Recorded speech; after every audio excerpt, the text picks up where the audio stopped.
একটা বিষয় উল্লেখ করতে চাই, গত পরশু মাননীয় আমাদের অপোজিট সংসদ সদস্য মাথা নুয়ে আপনাকে বা এই সংসদে আপনার বিষয়ে সকল সংসদ সদস্যের মাথা নুয়ে একটা বিষয় উত্থাপন করেছেন। আপনি বলেছেন আপনি রুলস অফ প্রসিডিউর পড়ে এটা সিদ্ধান্ত দিবেন। এই বিষয়টা একটা সিদ্ধান্ত দেওয়া দরকার। পৃথিবীর অনেক পার্লামেন্টে যাওয়ার আমার সৌভাগ্য হয়েছে, আপনার সাথেও। তো সেখানে আমরা দেখেছি এই নিয়মটা আছে। সেই নিয়মটা কতদূর ইসলাম পরিপন্থী কিনা এবং আমাদের জাতীয় সংস্কৃতির বিষয়ে কোনো বাধা আছে কিনা বিষয়ে আপনি সিদ্ধান্ত দেওয়ার মালিক। এই বিষয়টা সিদ্ধান্ত আপনি দিবেন।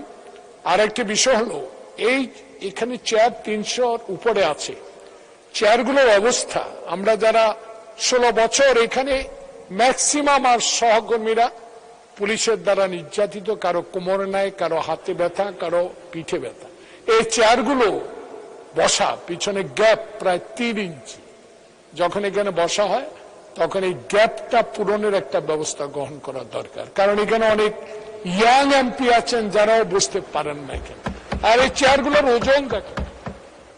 এটা করা হয়েছিল আমি জানি, আমি যখন 1991 সালে প্রথম মাননীয় দেশ নেত্রী বেগম খালেদা জিয়া শাসনামলে আপনার সাথে এমপি হয়েছিলাম।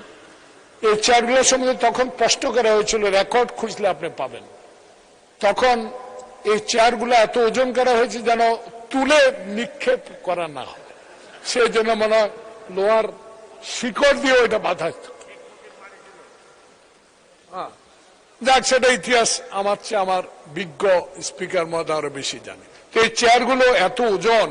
একটু আগে মাননীয় স্বরাষ্ট্রমন্ত্রী যখন ঢুকলেন, দেখেন পিছনে পিন, দেখেন সব হাত কেটে ফেলেছে, ধরা যায় না। দেখেন এই চেয়ারগুলো, এই যে সব পিনগুলো ওপেন, প্রত্যেক এমপির হাত কাটা যাচ্ছে। এগুলা নিয়ে একটু দেখার দরকার। আর আরেকটা বিষয়, মাননীয় শিক্ষামন্ত্রী সংসদে আছে, একটা বিষয় বলবেন, আপনি অলরেডি 2টা বলে ফেলেছেন।